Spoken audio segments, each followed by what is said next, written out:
The Mighty Nein animated series may be facing some serious delays. A massive new Humble Bundle makes it cheaper than ever to pick up Pathfinder 2nd Edition, and D&D has already botched their new OGL. Son of a bitch! Fantasy News Friday on the Character Sheet, your home for the week's biggest fantasy and TTRPG news. Before we talk potential Mighty Nein delays, why not take a second to hit those like and subscribe buttons?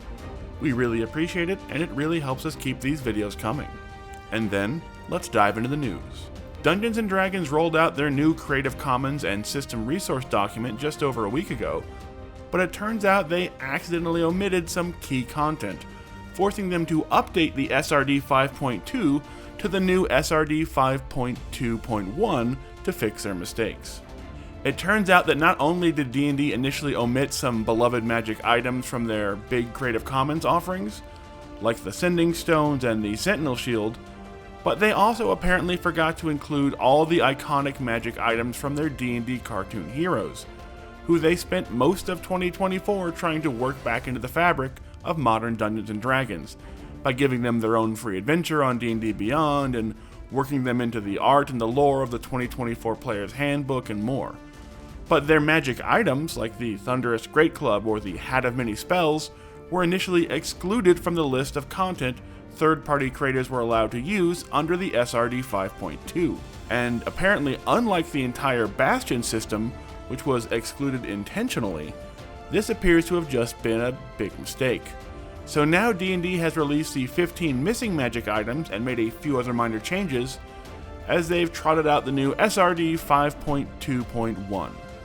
Although they still seem to be trying to fight to keep two very specific magic items out of the public domain for now, as the Deck of Many Things and the Orb of Dragonkind, two incredibly powerful and well-known magic items that D&D has built entire campaigns and even standalone merchandise around, are absent, and have instead been replaced by their generic counterparts, the Mysterious Deck and the Dragon Orb.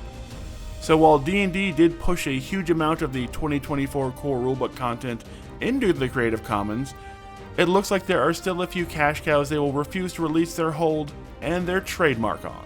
Oh, get out there and make me some money! The Mighty Nein animated series from Critical Role has yet to release a fully animated trailer or first look at the much anticipated upcoming show, with Travis Willingham even mentioning that the series could be pushed back into 2026 during a recent convention panel.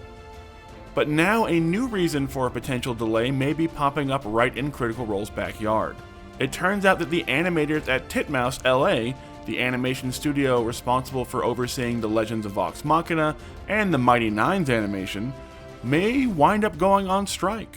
The Titmouse LA animators, who are members of the IATSE, also known as the Animation Guild, are among the union members entering contract negotiations to see improvements in everything from pay and hours to protections against AI and more with their management.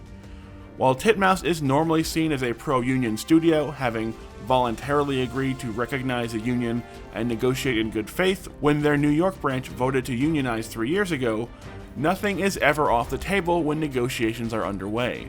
And other members of the Animators Guild have already staged work stoppages with other companies like DreamWorks in the last month, as many of their contracts are also up for negotiation. A prolonged work stoppage at Titmouse could see the Mighty Nein stuck in limbo, as Travis and the rest of the Critical Role cast have admitted that only a very few of the Mighty Nein episodes have been finalized so far, and even with some of the animation itself being handled by studios in Korea, Titmouse oversees the process, and any stoppages on their end could mean further delays for the incredibly anticipated series.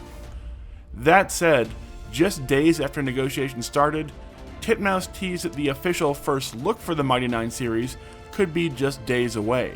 So at least for now, it seems like the studio behind the Mighty Nein is pretty hopeful that things will remain on track for the near future. Hot damn! And finally, if you've been curious to check out the new Pathfinder 2nd Edition Remastered, but unwilling to pony up the cash required to pick up all those new core rulebooks, Pathfinder has just released a massive new Humble Bundle that could be the answer to your prayers.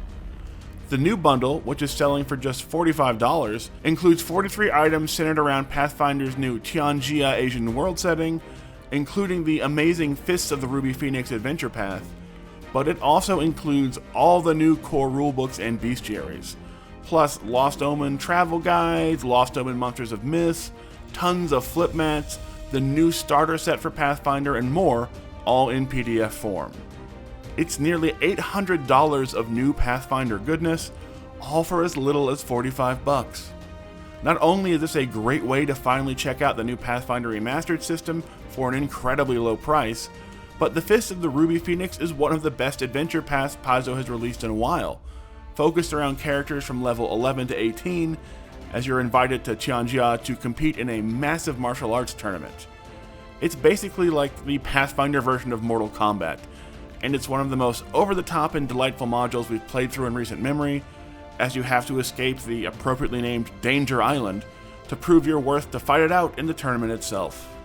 So if you've been dying to check out the new Pathfinder system, but just didn't want to spend $200 or more on a few core rulebooks, check out the new Asian Fantasy Bundle from Pathfinder on Humble Bundle today. And that's all we have for Fantasy News Friday this week.